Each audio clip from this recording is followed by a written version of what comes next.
Hi there and welcome to chapter 2, lecture number 6.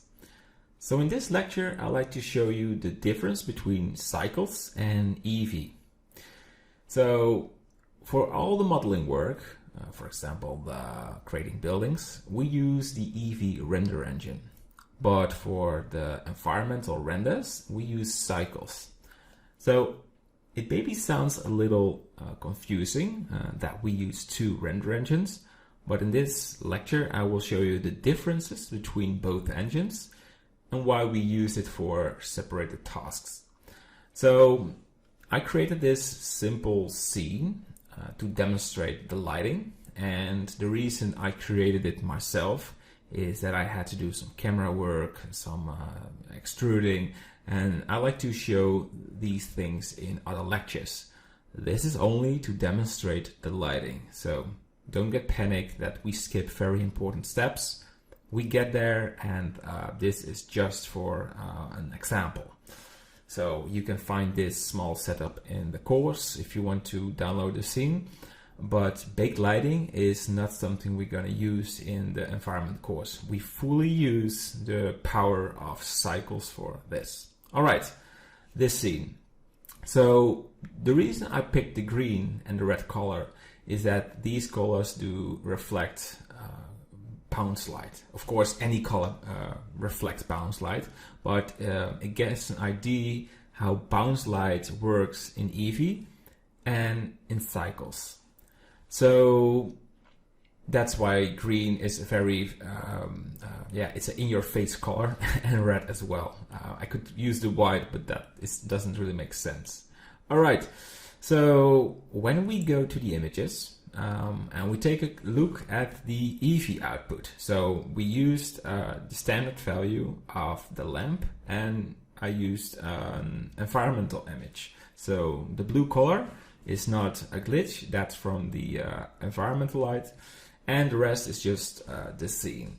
So the green color reflects the green light on Suzanne. Suzanne is the monkey. It's a model from Blender, and we call that Suzanne.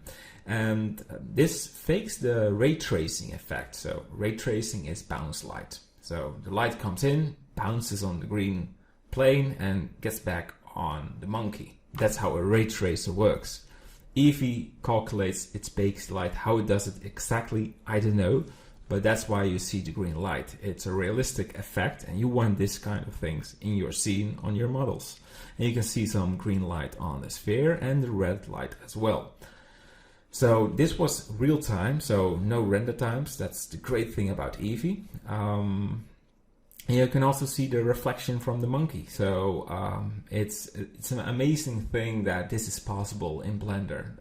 And imagine when we make buildings, we can see a direct output from what we want to achieve. The downside of EEVEE, and that's important to know, is that the lighting is not as realistic as a ray tracer.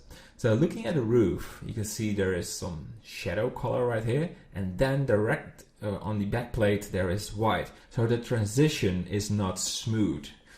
Real good ray tracer effect, or what cycles should blend this way better. And also the shadows, there is a little green, but not like it's not filled with green, and you should expect it if this is a green wall. And that's the same for this red wall. There is some red, but not everywhere. And the bleeding effect there in the background, it should be everywhere smoothed out, and it's just there. All right, we switch to cycles, and your first impression is maybe, does it look better if this is a ray tracer? I will tell you why this ray trace image looks better, and how you can make it look even better than this. So the green wall makes this shadow very green, and yeah, in my opinion, this is how a ray tracing image should look like. And also for the red wall, it causes the light on the sphere, and bleeding. I mean the transition between the roof and the black plate looks smooth and not really hard. So it's not white to dark. But the problem is with this cycles output is that it is really noisy. And there's a way you can fix this by increasing the render samples. I had to wait 2 minutes for this image. If I increase this, for example, it's by default is 128. If I increase this to 500, I have to wait, I think, 6 minutes. That's a long time for a very simple image. But there is something else you can do. You can use a denoiser, and this will remove the noise from your scene. It's not always perfect, but for interior scenes like this, it should do a great thing. And I tried it, and look at this. It smooths out the noise, and if I compare this image with the EEVEE, you can see it feels way more natural.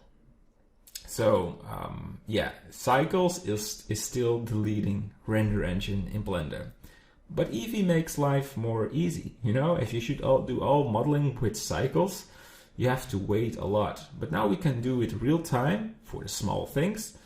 And the heavy work, we still do it with Cycles. All right, but how does it look like when you have a dark scene? We remove the point lamp and only have environmental light.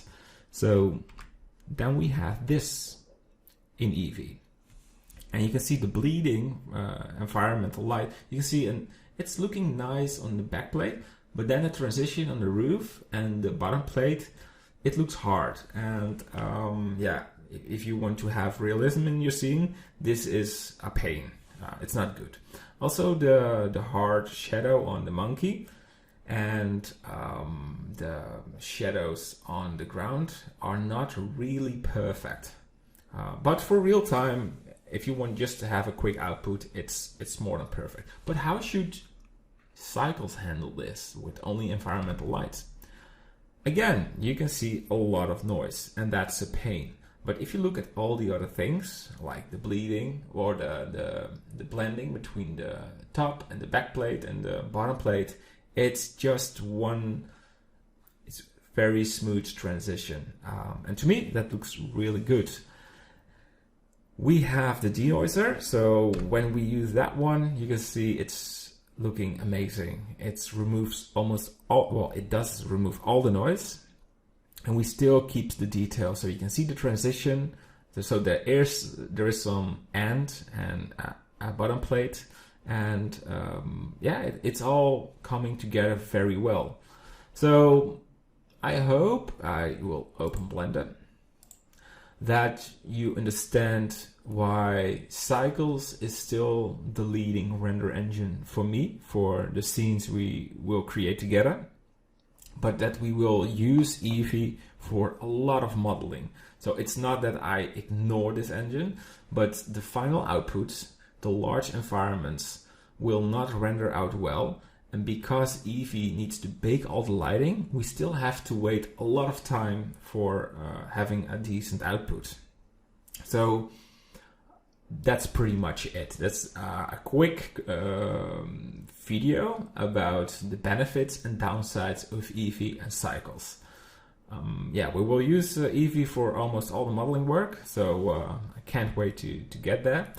And I hope you enjoyed this video and that it makes a bit more sense why Blender has these two engines. All right, that's it, and I hope to see you in the next video. Bye-bye.